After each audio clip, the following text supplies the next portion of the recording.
Good afternoon. Good to see all of you. I want to begin today's briefing by addressing the horrific shooting that took place yesterday at the Annunciation Catholic Church in Minneapolis, Minnesota, where a deranged shooter opened fire during morning mass, killing an innocent 8-year-old and 10-year-old. 14 other children and 3 adults were also injured during this horrible tragedy. This was the first morning mass of the school year for these beautiful, innocent children, and this sacred religious service was desecrated by an evil monster.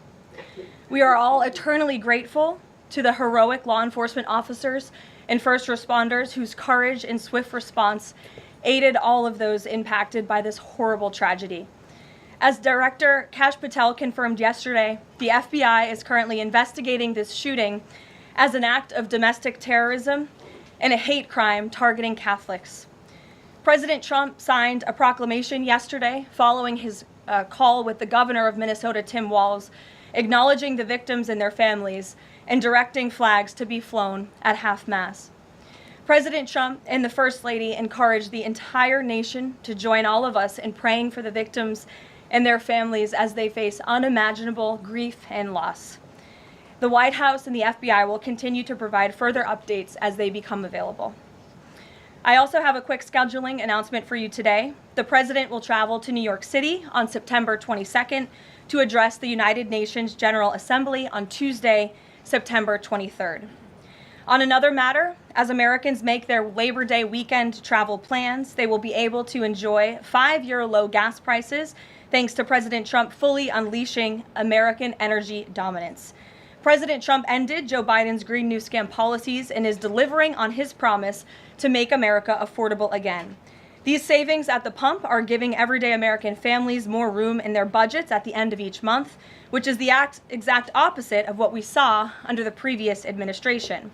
And as we commemorate Labor Day this year, we finally have a president who fights and delivers for the American worker every single day. President Trump believes that American workers are the heart and soul of our economy and our national identity, which is why he's championed an agenda that puts them first always. For decades, the hardworking men and women of our country who built the greatest nation in world history were sold out by selfish, greedy, short-sighted globalists who put our country on a path to economic and cultural ruin. They hollowed out our factories and towns and betrayed the American working class by shipping jobs overseas and importing millions of low-wage migrants to replace American workers. Under President Trump, this national disgrace is over. American workers are, once again, being put at the center of national trade policy, and the dignity of American labor is being defended. As a result, President Trump has already brought in nearly $10 trillion in new private and foreign investments so that the top businesses in the world can create high-paying jobs in America and hire American workers to fill them. In fact, since President Trump took office, the economy has added more than 500,000 new jobs to the workforce. In a stark reversal from the Biden administration, all of that job creation has been driven by private sector growth, and all employment gains have gone to native-born Americans. Wages for blue-collar workers are now rising at the fastest rate in the past 60 years. And the average American worker has already seen a $500 wage increase this year alone. Thanks to the largest middle tax cuts ever signed into law by President Trump, with no tax on tips, no tax on overtime, no tax on Social Security, Americans in all 50 states will keep more of their hard-earned money. The average American taxpayer will see a tax cut of nearly $4,000 because of these pro-growth provisions, according to analysis from the Nonpartisan Tax Foundation. In other news, President Trump continues to deliver on his promise to restore law and order to our nation's capital. Since President Trump's intervention, there have been more than 1,283 arrests right here in the District of Columbia. Total crime in D.C. is down 19%, and violent crime is down 30%. Carjackings in the district are down 67%. Homicides are down 57%. Robberies are down 40%. Motor vehicle thefts are down 32%. And assaults with dangerous weapons are down 23%. And property crime is down 18%. These numbers prove the president's bold actions to make D.C. safe and beautiful again are working, just like he said they would. And that's why on Monday, the president took additional action to sign an executive order taking steps to ensure that cashless bail in Washington, D.C. is eliminated. For too long, D.C.'s reckless cashless bail policies have allowed dangerous criminals to be quickly released, which endangers everyone who lives in and visits our wonderful capital. No cash bail has also foolishly forced law enforcement to repeatedly arrest the same offenders over and over again, only for them to be released back into our nation's capital. This is the definition of insanity, and the president is seeking to end it. He also signed a separate executive order addressing the crime emergency in D.C. by instructing the National Park Service to hire additional United States Park Police officers to support public safety, and directing the U.S. Attorney's Office for D.C. to hire additional prosecutors to focus solely on violent and property crimes. So while liberal Democrats across the country continue to double down on their failed soft-on-crime approach, the American people, including local D.C. leadership, business owners, and residents, are rallying behind President Trump's crime crackdown. According to new polling, 81% of Americans say crime is a major problem in large cities across the country. And a clear majority of Americans believe the president's actions are justified and necessary to reduce crime in these cities. Indu Bhatia, who runs a liquor store a half mile from the White House here just down the street, is one of those Americans who are grateful for President Trump's public safety push. Indu recently told the New York Post that her store was robbed so many times that they had to spend exorbitant sums of money on security, jeopardizing her family's financial future. But thanks to President Trump's strong action, Indu said, quote, "All of my employees, including me, we feel much safer, and even our customers feel really happy when they walk into our store." And just yesterday, Washington, D.C. Mayor Muriel Bowser credited President Trump for surging federal law enforcement personnel and said neighborhoods, quote, "feel and are much safer." We thank Mayor Bowser for her cooperation and her willingness to help us make D.C. safe and beautiful. This entire effort has vindicated what President Trump and law and order advocates have been saying for years, and this is our message to Americans in Democrat-run cities nationwide. Decline is a choice. You don't have to live in constant fear of being robbed, raped, or murdered. Your leaders are lying to you, and they have been failing you for decades. The President Trump approach of upholding law and order by letting our brave men and women in blue actually do their jobs to aggressively fight crime works. In just a few weeks, President Trump has done more for D.C. residents than Democrats did in 50 years. And this can be replicated in other crime-ridden cities across the nation. As President Trump has said, all of these elected officials in charge have to do is pick up the phone and ask for the president and the federal government's help. President Trump doesn't care if they are a Republican or a Democrat leader. He wants Americans to be safe and for every law-abiding American citizen across the country to be able to thrive in their city and in their community. With that, I'll take questions. Here in our new media seat today, we have social media influencer, content creator, Brandon Tatum. Brandon, thank you so much for joining us today. Why don't you kick us off? Well, Caroline, thank you so much for having me. I really appreciate it. And on behalf of everybody that follow me, the millions of people that follow me, I want to say thank you for making the sacrifice and dealing with some of the most disingenuous people on planet Earth at times. I have two questions. The first question is associated with the shooting that occurred the other day.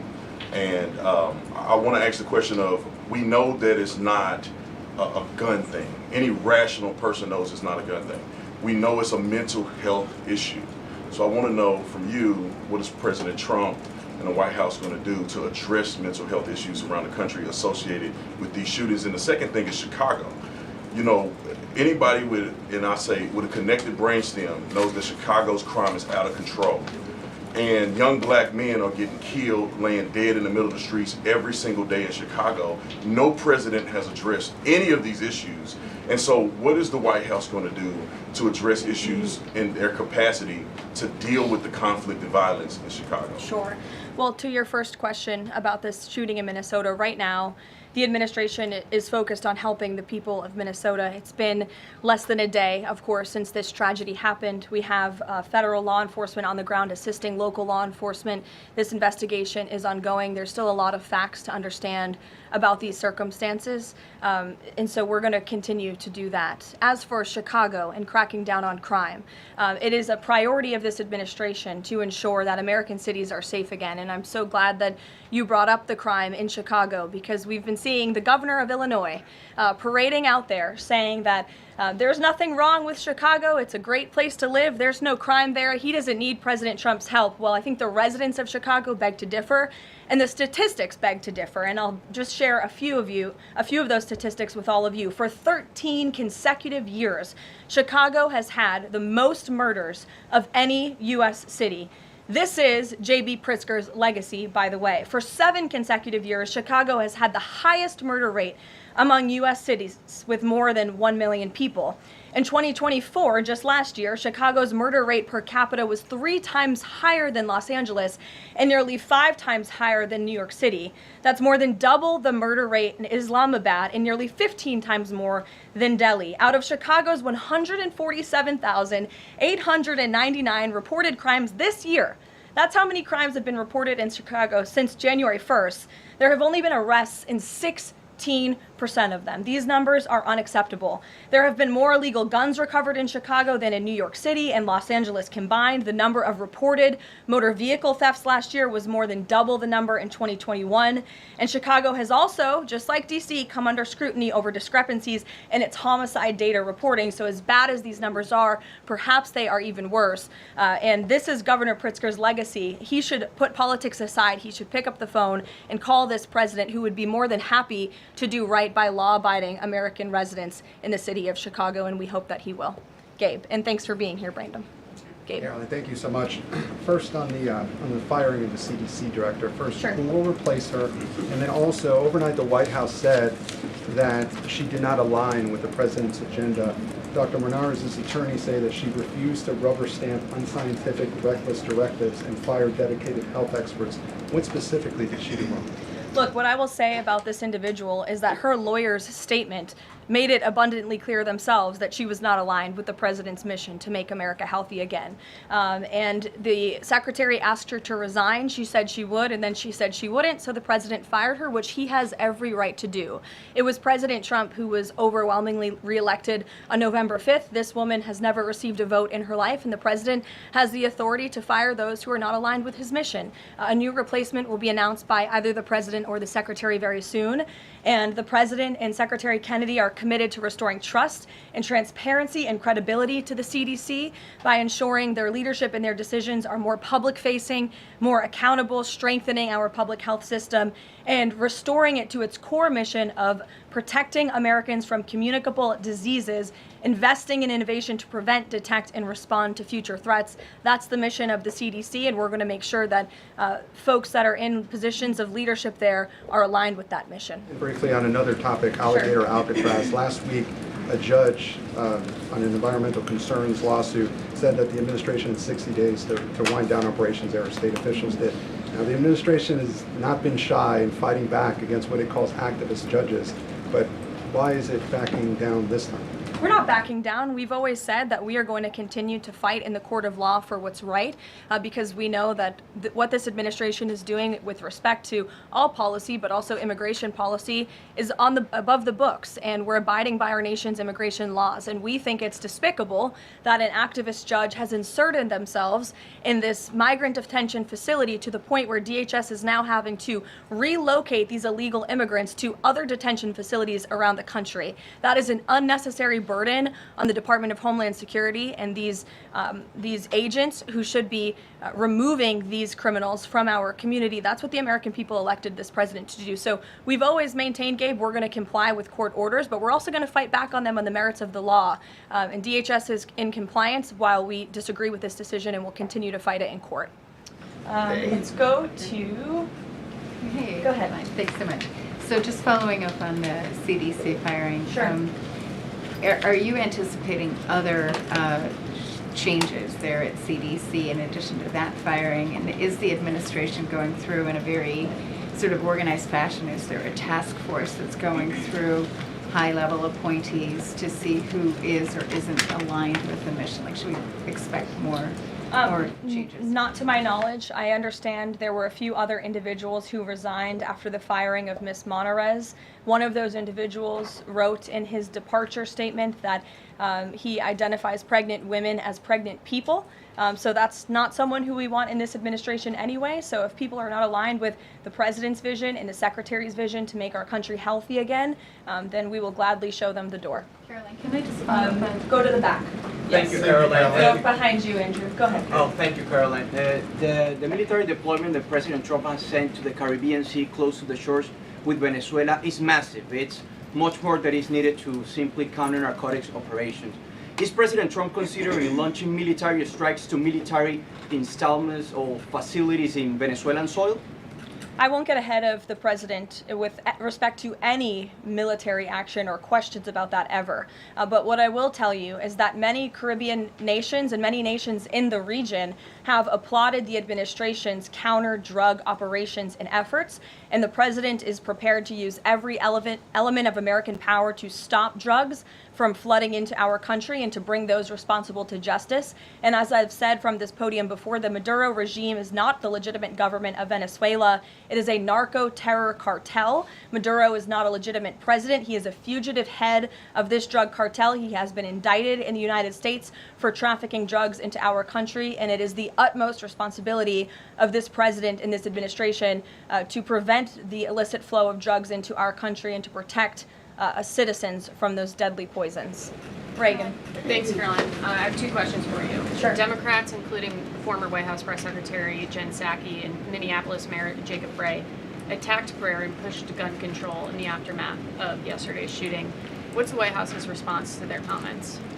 Yes, I saw the comments of my predecessor, Ms. Psaki, and frankly, I think they're incredibly insensitive and disrespectful to the tens of millions of Americans of faith across this country who believe in the power of prayer, who believe that prayer works, and who believe that in a time of mourning like this, when beautiful young children were killed while praying in a church, it's utterly disrespectful to deride the power of prayer in this country, and it's disrespectful to the millions of Americans of faith.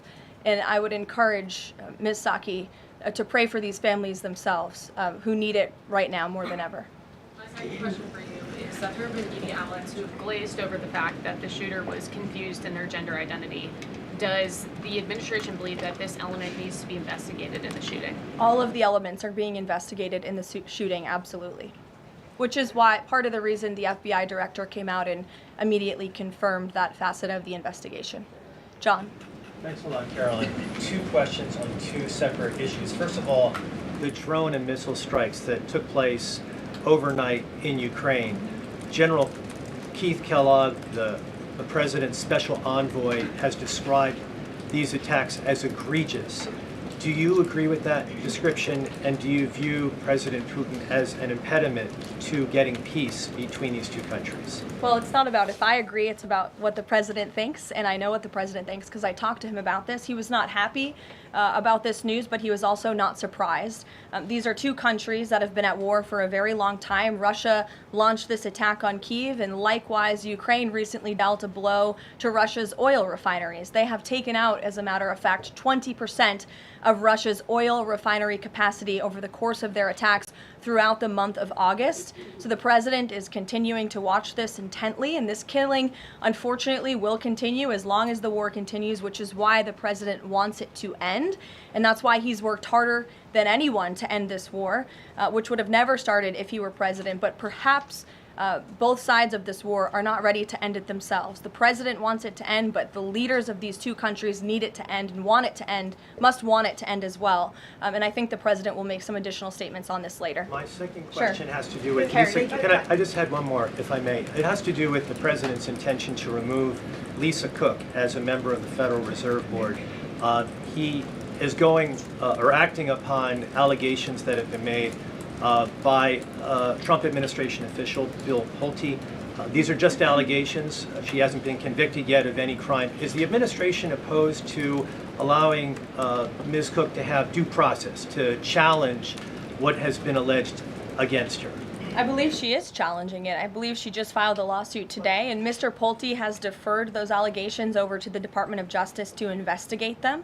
What I will say is that you had these mortgage receipts very clearly shown to the president, and he has the cause that he needs to fire this individual. He laid it out in the letter that he provided to her and to the public as well. And so we'll continue to fight this battle. Carrie. Hi, Caroline. So the president just announced that he wants to have a convention right before the midterms next year. The DNC has countered that they too want to have a convention right before the midterms as well. What's the White House's response to that? And can you give us just a little bit of a hint or a tease here as to how the president envisions a convention for the midterms? Look, the president put out a statement on this earlier today. I'll let him speak further on the plans that he envisions, but I think he's very proud of the accomplishments and the achievements of his administration, as he should be. The most secure border in United States history, a crackdown on crime here in our nation's capital, an attack or a reversal of the attack on our energy industry from the previous administration. As I just pointed out to you, gas prices today, this Labor Day, are the lowest they've been since Labor Day in 2020. Our economy is bringing in trillions of dollars in revenue from all over the world again. So there's so much for Republicans and for the president and for Americans across the country to be proud of, and I think the president wants to see that celebrated. But for any further details on this as they come, we'll provide you with them.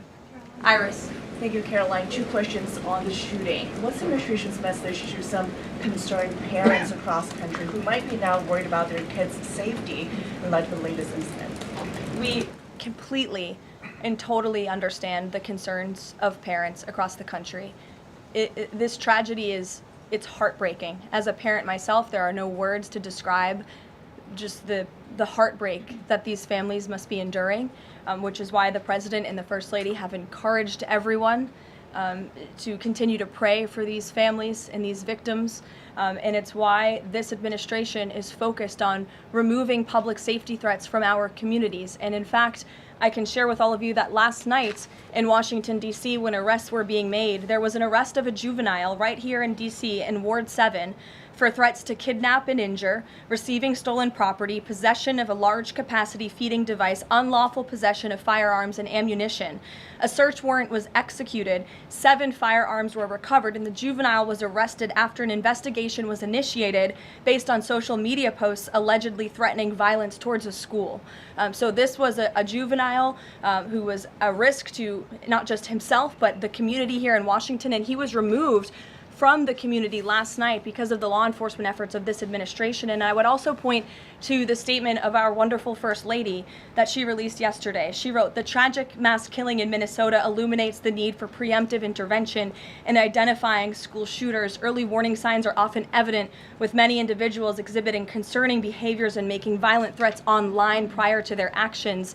We encourage all Americans, as the old saying goes, if you see something, say something. If you see warning signs or threats, report it to law enforcement." This administration, federal law enforcement, will take those reports and those threats seriously. They will be treated as a law enforcement emergency, and we will act accordingly. And on the First Lady's statement, would the administration consider ramping up resources on these fronts to parents and schools across the country to help them look into these signs and prevent more tragedies? It's a very fair question, Iris. As for any potential future policy decisions or funding questions, it's just been over 24 hours since this tragedy occurred. Right now, we're focused on the FBI and their investigation and uncovering all the facts, and we'll leave those very important policy discussions to another day. Thank you, Caroline. Go ahead. Megan. I had a question about the Lisa Cook lawsuit that you mentioned. Does the president plan to wait until that lawsuit is resolved to appoint her replacement? I will leave that to the president to make that decision in that announcement himself. Brian. Thank you, Caroline. 2 questions.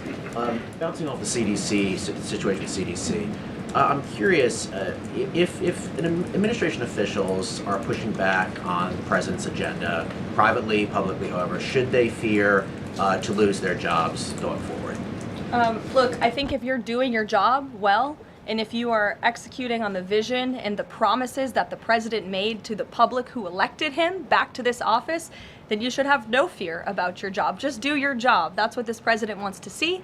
He wants to see people solving problems. He wants to see the people who have the privilege of serving the American taxpayer and the federal government abiding by the wishes of the American taxpayers who overwhelmingly reelected him in this cabinet to make America great again, or in this case, make America healthy again. On the Intel deal, where the U.S. got a stake in that company, there's two things I want to ask about that. The first is, what did the U.S. get back in return for that deal? And the second thing is, what are the future plans for giving any form of money to another company? It could be through the CHIPS Act, like this deal, or some other form of funds. What are the plans there by this White House administration? Well, look, as you know, Brian, very well, because you cover it often, the Intel deal is still being ironed out by the Department of Commerce. The T's are still being crossed, the I's are still being dotted. It's very much still under discussion. But the president's thinking, I can share with you, is certainly to ensure that the United States government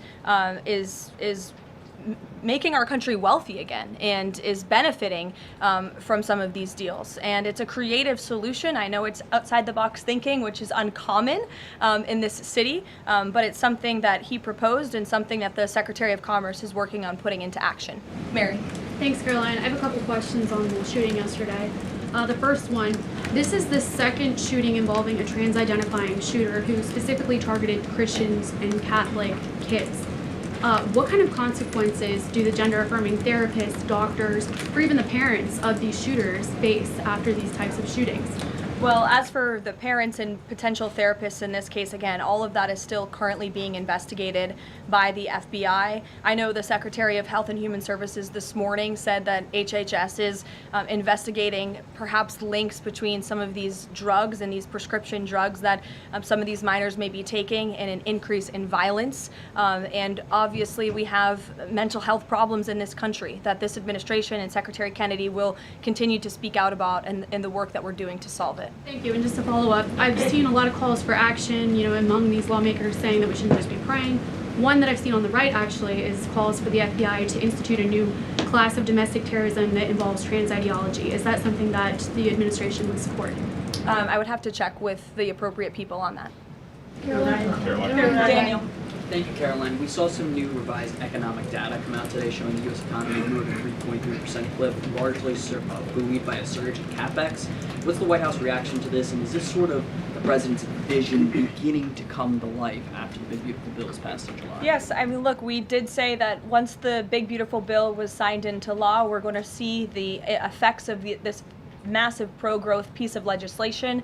As I laid out for you as we head into the Labor Day weekend, there's many positive economic indicators that the American people can be hopeful about. But don't forget, we are reversing 4 years of reckless spending from the previous administration, of slamming regulations down the throats of American business owners and consumers across the country. But the administration is working very hard to unravel all of that and to ensure that small business owners and workers are thriving and that they have more money in their own pockets to spend.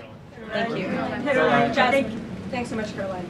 Back on the CDC, there was reporting that some of the initial problems between RFK and the CDC director stemmed from miscommunications or differences on vaccine policy. So I wonder if you could just say whether or not the president believes that the COVID vaccine should be available to and covered by insurance for all Americans, regardless of age and pre-existing conditions. What I will tell you is that the FDA recently revoked the emergency use authorizations for 3 COVID vaccinations while simultaneously greenlighting 4 new COVID-19 vaccines with 2025 and 2026 formulas. The reason for the revocation of that emergency use authorization is because obviously the COVID pandemic and the public health emergency is over. But just to correct the record, because there's been a lot of misinformation on this, the FDA's decision does not affect the availability of COVID vaccines for Americans who want them. We believe in individual choice. That's a promise both the president and the secretary have made, and it's a promise they have now delivered on. Question, if I could, Caroline. Second question, if I could. Sorry. I wonder if you could answer why the president hasn't acknowledged the shooting at CDC headquarters that took place earlier in August, where a police officer was killed, and it was reported that the motivation for the shooting was somebody who was really unhappy with the effects of the COVID vaccine. We absolutely, we're very much aware of that shooting. The Secretary of Health and Human Services put out a statement immediately. He was in touch with the CDC, and he actually traveled to Georgia to assess the situation and to mourn with the people who work in that building there. So, go ahead.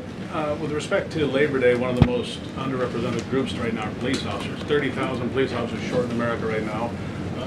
To Brandon's question, 1,300 short in Chicago, 3,000 short in New York, 500 short here in Washington, D.C. What can the White House, what can the President do to help recruitment of police officers? You've done well with the military and Border Patrol. What can be done to get more police officers on the streets of America? Well, the president has certainly been very successful in recruiting federal law enforcement. If you look at the ICE recruitment campaign that was led by he and our Secretary of Homeland Security, we've seen more than, I believe, 130,000 applicants to join ICE, which is just amazing. There's more applicants now than there are jobs to fill, and we're very grateful for that. Clearly, Americans want to serve their communities. They just need a leader who encourages them to do so. So maybe Governor Pritzker should spend less time demonizing the police, more time trying to recruit more police, and more time trying to call the President of the United States to get crime in his city under control. The President wants to allow law enforcement, whether it's state, local, federal, to do their jobs, to arrest criminals, to put them behind bars, and to remove public safety threats from American communities. He'll continue to do that. Thank you, guys.